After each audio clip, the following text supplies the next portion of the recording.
CMR shopping mall ఆడి శ్రావణం అతిపెద్ద KG sale up to 61% offer 1+1 combo offer. So ఇప్పుడే shopping చేయండి.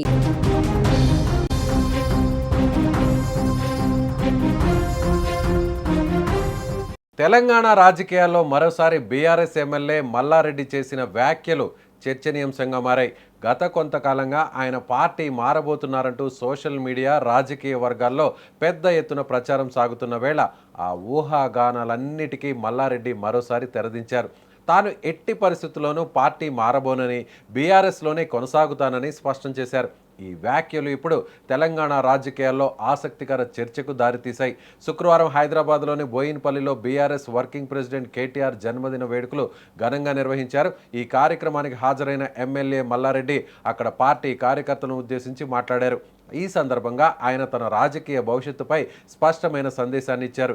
ఇటీవల తన పార్టీ మార్పుపై వస్తున్న వార్తలో ఎలాంటి నిజం లేదని, తాను బీఆర్ఎస్ కుటుంబ సభ్యుడిగానే కొనసాగుతానని మరోసారి ప్రకటించారు. తప్పుడు ప్రచారాలను ఎవ్వరూ నమ్మవద్దని కూడా ఆయన సూచించారు. కేటీఆర్ గురించి మాట్లాడిన మల్లారెడ్డి ఆయనకు జన్మదిన శుభాకాంక్షలు తెలియజేస్తూ ఆసక్తికర వ్యాఖ్యలు చేశారు.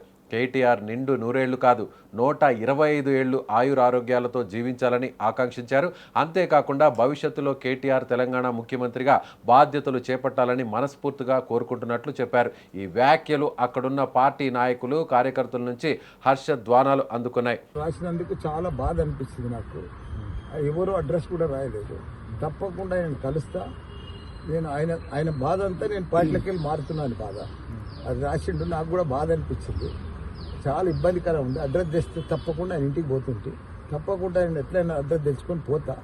నాకు కూడా బాధ. నేను ఎక్కడ పార్టీలోకి పోతాను, ఏ పార్టీలో మారుతాను. ఈ కార్యక్రమంలో మల్లారెడ్డి మరో భావోద్వేగ విషయాన్ని కూడా పంచుకున్నారు. ఓ బీఆర్ఎస్ కార్యకర్త తనపై ఉంచిన అభిమానాన్ని వ్యక్తం చేస్తూ రక్తంతో లేఖ రాశాడని తెలిపారు.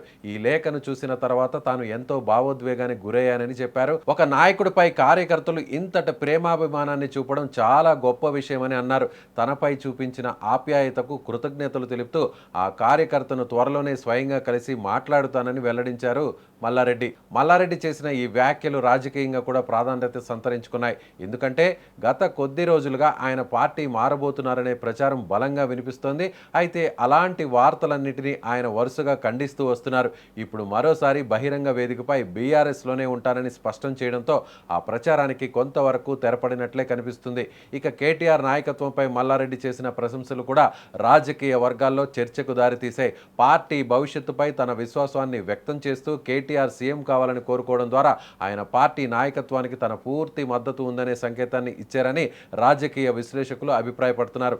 అదే సమయంలో బీఆర్ఎస్ కార్యకర్తల్లో కూడా ఈ వ్యాఖ్యలు కొత్త ఉత్సాహాన్ని నింపాయని చెబుతున్నారు.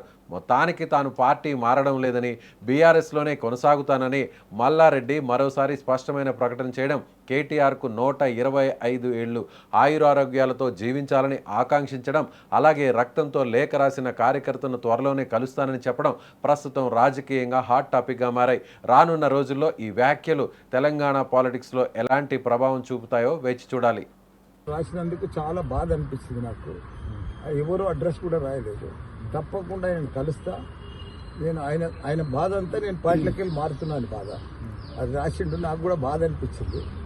చాలా ఇబ్బందికరం ఉంది. అడ్రస్ తెస్తే తప్పకుండా ఆయన ఇంటికి పోతుంటే తప్పకుండా ఆయన ఎట్లయినా అడ్రస్ తెచ్చుకొని పోతా. నాకు కూడా బాధ. నేను ఎక్కడ పార్టీలోకి పోతాను, ఏ పార్టీలో మారుతాను.